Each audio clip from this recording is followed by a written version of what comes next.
With agenda में स्वागत है आप सभी का। ब्रेकिंग विद एजेंडा में आज चर्चा महाराष्ट्र में उठ रहे सियासी बवंडर की हम करने वाले हैं। चर्चा पवार चाचा भतीजे के बीच चल रहे मतभेदों के सियासी असर की भी करेंगे। चर्चा विपक्षी एकता के ख्वाब के बीच शरद पवार अजित पवार के बदलते सियासी तेवर की करेंगे। चर्चा आज किस लिए अहम हो जाती है, क्योंकि एक तरफ एक मराठी अखबार को इंटरव्यू में अजित पवार ने मोदी मैजिक की तारीफ की और बार बार एनसीपी के खाते में उप मुख्यमंत्री बनने की टीस का एहसास भी कराया और उन्होंने इशारों में शरद पवार के फैसले को मानने के लिए मजबूर होने की बात भी कही। तो दूसरी तरफ अडानी से मुलाकात करने वाले शरद पवार कल एनसीपी के सम्मेलन में मोदी सरकार पर जमकर निशाना साधते हुए नजर आए, जांच एजेंसियों पर सवाल उठाते हुए नजर आए, कोर्ट के फैसलों पर भी उन्होंने सवाल खड़े कर दिए। चाचा भतीजे की ये सियासी नुरा कुश्ती क्या 24 के बड़े सियासी संकेत दे रही है? कांग्रेस ने शरद पवार और अजित पवार चैप्टर पर चुप्पी क्यों साध रखी है? क्या पवार के एक्शन से महाविकास आघाड़ी पर खतरा हो सकता है? अगर महाविकास आघाड़ी टूटती है तो उद्धव ठाकरे किसके सहारे खड़े होंगे? क्या इस पूरी प्लानिंग के पीछे बीजेपी का दिमाग है? महाराष्ट्र के पुणे में अजित पवार को मुख्यमंत्री बनाने की मांग करने वाले पोस्टर किसने लगवाए और पोस्टर का सियासी संदेश क्या है? क्या 24 के लिए कोई बड़ा सियासी प्लान तैयार हो चुका है और शरद पवार उस प्लान की भी धुरी बनने वाले हैं? अडानी से मुलाकात, केंद्र पर निशाना, विपक्ष के साथ शरद पवार ये करके क्या दिखाना चाहते हैं, क्या बताना चाह रहे हैं? और अजित पवार मोदी की तारीफ कर क्या समझाना चाह रहे हैं? तो 24 का रण होगा भीषण। सत्तेचा गैरवापर अजिताच्या काळामध्ये कुठल्याही लोकांची चर्चा केली, अगदी ग्रामीण भागात जातो तिथे लोक कांगडत असतात, दोन मुलांच्यात भांडण झाले तर सांगतात की तू छानपणाने गप्प बस, नाही तर मी इडली लावतो।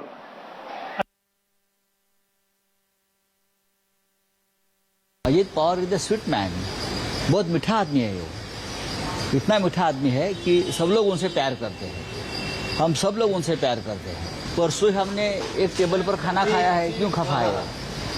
महाविकास आघाड़ी के सबसे वरिष्ठ नेता है, लोकप्रिय नेता है और रहेंगे। अगली डेट कब?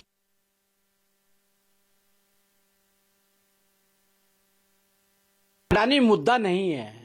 अडानी ने जो भी स्टैंड लिया है, जो भी अपनी फैक्ट्रियों को आगे बढ़ाने का काम किया है, उसमें कांग्रेस का शासन भी रहा है और अभी राजस्थान के मुख्यमंत्री के साथ में उन्होंने डील की है, उन्होंने बघेल के साथ में डील की है, उन्होंने प्रधानमंत्री इंदिरा गांधी के साथ में उनके फोटोग्राफ हो हैं और जिसके साथ नहीं होना चाहिए बाड्रा, जिसका शासन से कोई मतलब नहीं है, उसके साथ भी उन्होंने डील की है। तो ऐसे खाली अडानी को तो खाली बहाना है, इनको मोदी जी को किसी प्रकार से अपने जैसा भ्रष्टाचारी बताने का एक षड्यंत्र रचना है। मैं आज भी उसी बयान पर अमल हूं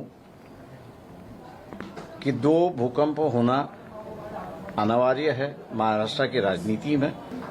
अजित पवार की बात अगर यहां पर है तो मेरे ख्याल से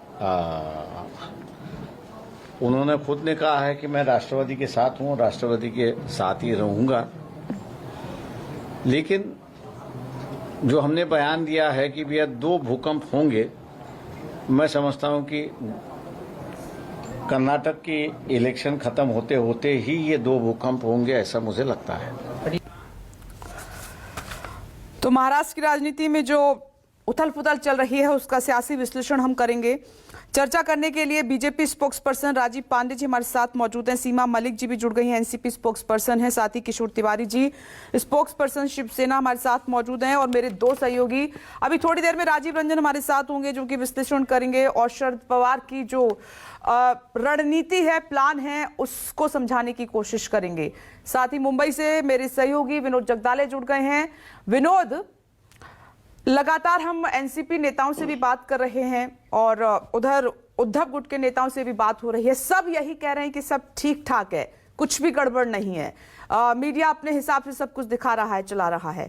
अगर ऐसा है तो फिर जो पोस्टर लगा है अजीत पवार के समर्थन में पुणे में, उसके सियासी मायने क्या हैं, ये जरा समझाइए दर्शकों को।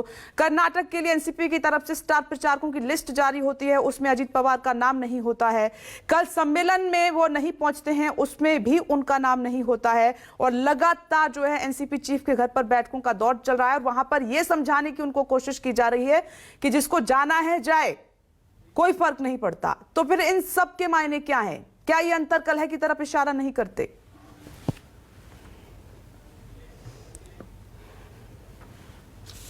देखिए विपनेश, मैं आपको एक बात बताना चाहता हूं कि ये जो नेता है वो अपनी राजनीति करते हैं, एक दूसरे की पार्टी तोड़ते हैं, सब कुछ, कोई किसी के साथ भी हाथ मिला रहा है, लेकिन ठीक है आखिरकार ये मीडिया पर फोड़ते हैं।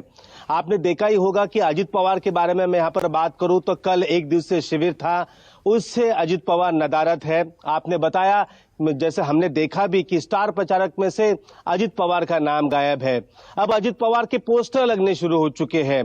पिछले 3 महीने पहले की बात है, लगातार एनसीपी दफ्तर के बाहर सुप्रिया सुले को सबसे पहले महाराष्ट्र की पहली महिला मुख्यमंत्री बनने का मतलब उसमें दर्शाया गया था कि वो जल्द ही बनेंगी। बाद में अजीत पवार को महाराष्ट्र का मुख्यमंत्री बनाया गया, तीसरा जयंत पाटिल का नाम आगे किया गया। तो ये कहीं ना कहीं पार्टी के अंदर होड़ सी मची हुई है कि आखिरकार पार्टी में कब किसकी चलेगी।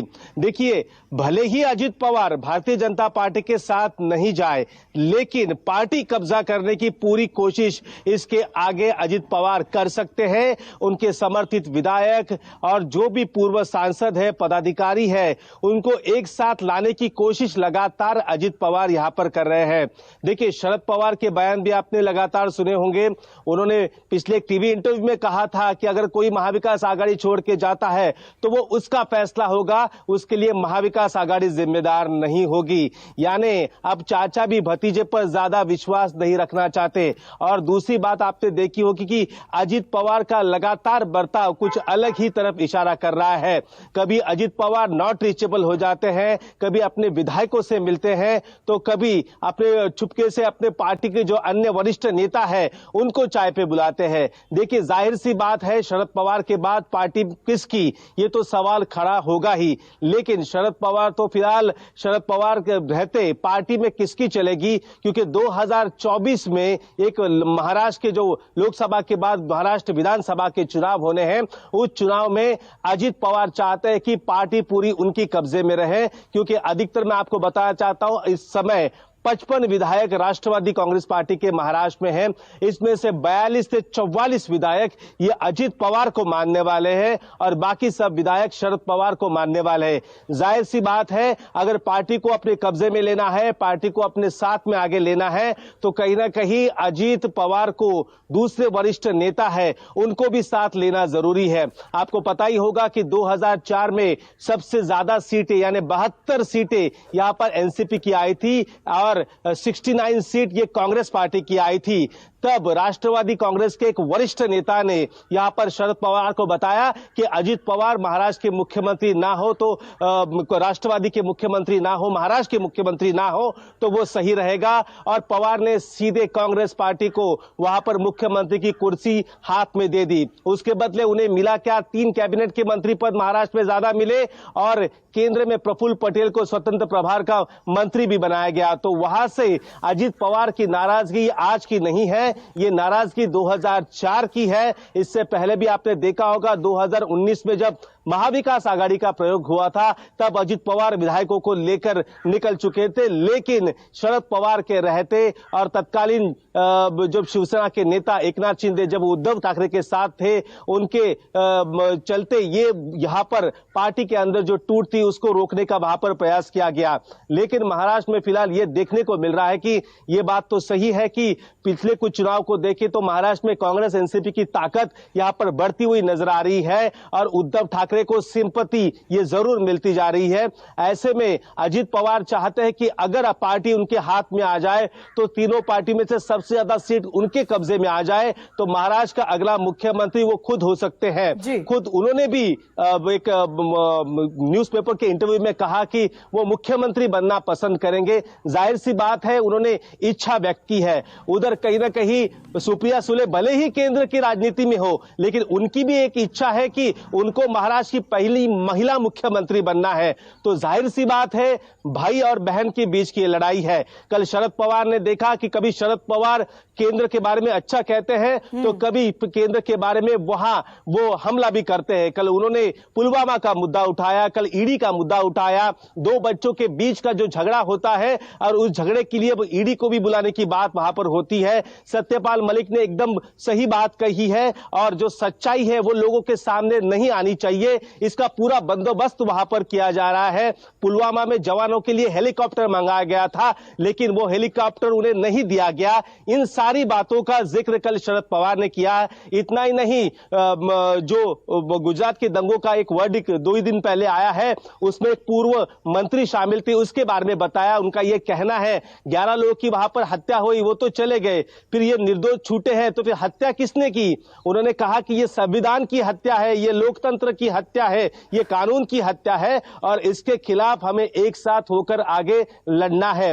तो जाहिर सी बात है एक तरफ अजीत पवार एक पेपर के इंटरव्यू में तारीफ करते हैं केंद्र सरकार की, दूसरी तरफ जो चाचा है वो केंद्र सरकार के विरोध में बयान देते हैं। तो जाहिर सी बात है ये सब देखिए, ये अजीत पवार ये जो सूत्र बताते हैं और जो जानकार है वो, और हम भी इतने सालों से महाराष्ट्र की राजनीति को कवर करते हैं। जाहिर सी बात है भले अजीत पवार भारतीय जनता पार्टी में ना जाए, लेकिन पार्टी में कब्जे के लिए लड़ाई अभी से शुरू हो चुकी है और जाहिर सी बात है ये लड़ाई आगे जाकर और बढ़ेगी। और इसमें एक अकेले अजीत पवार नहीं है, अजीत पवार को भी दूसरे लोग वहां पर उनकी मदद करेंगे पार्टी को कब्जा करने के लिए। तो जाहिर सी बात है महाराष्ट्र में एनसीपी भले ही सब कह रहे हैं कि बाकी कब अच्छा चल रहा है, पार्टी में सब बेहतर है, कोई बात नहीं है, अजीत पवार खुश है, वो अपने प्रोग्राम में व्यस्त है, पवार अपने प्रोग्राम में व्यस्त है, लेकिन सब व्यस्त जरूर है, लेकिन पार्टी के अंदर सब कुछ सही नहीं है। विपनेश, पार्टी के अंदर सब कुछ सही नहीं है।